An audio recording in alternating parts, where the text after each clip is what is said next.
Okay, so this is like take 6, but we'll get it right at some point. Alright, so at some juncture, at many junctures over the past like 2 years, I kind of promised to do videos on poi and poi technique, some tutorials, to help out many of my friends that I said I would show them stuff.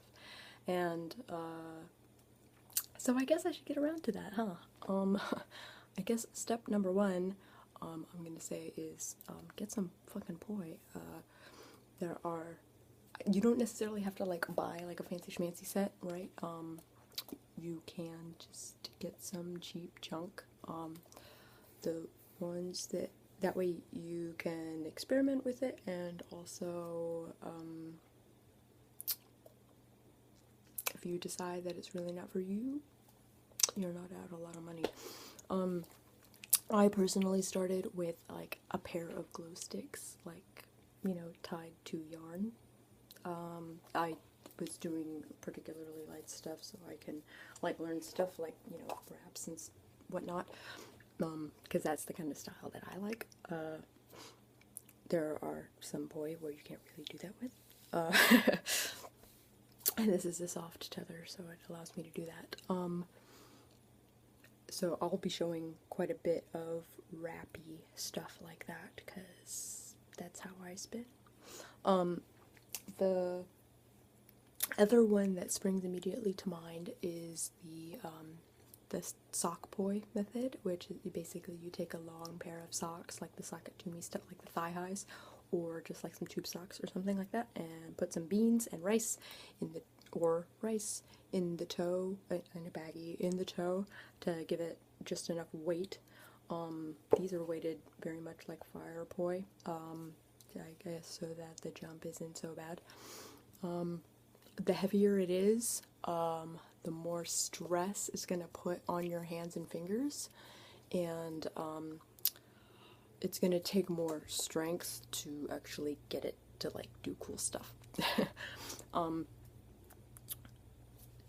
At the other end, for the actually like loopy bit, mostly what I see is they make like a knot, and then you can grip the knot, like a monkey's fist type of knot, right? Some people cut holes so that you can imitate this kind of action, but so with sock poi you don't really get an option. You're limited to the length of the sock, right? For beginners, I think that's pretty smart. A good rule of thumb for length, it seems to be what most people show is like the length of your arm, right? That's a little long for me, because I do a lot of wall plane stuff, and I have a short arm, and I have a small body, right?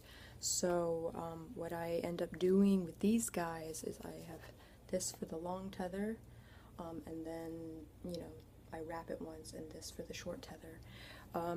Long tether basically means it means for a slower movement. It draws the movement out, and then it's easier to learn the move. So I recommend, especially for the beginner stuff, that you use a longer tether. I personally work particularly well in tight restraints. I'm not going to go into why. So as you can tell from like the past couple of years, I kind of spin in a tight space, because it forces me to, especially right in front of that thing, which is like, if I were to hit that, I would probably commit suicide.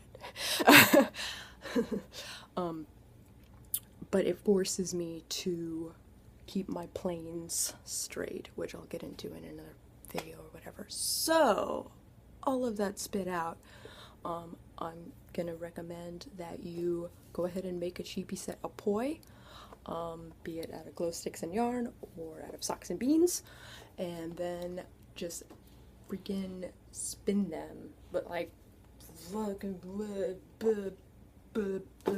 bounce it off of yourself, hit yourself, really explore the space around your body. You don't have to be doing any tricks or stuff like this.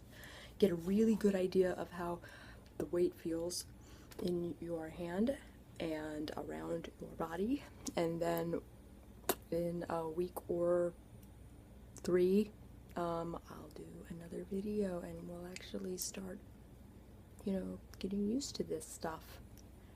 Maybe I'll show you some tricks. It'll be great. Alright, if you have any questions regarding boy stuff, let me know and I will do my best to answer them.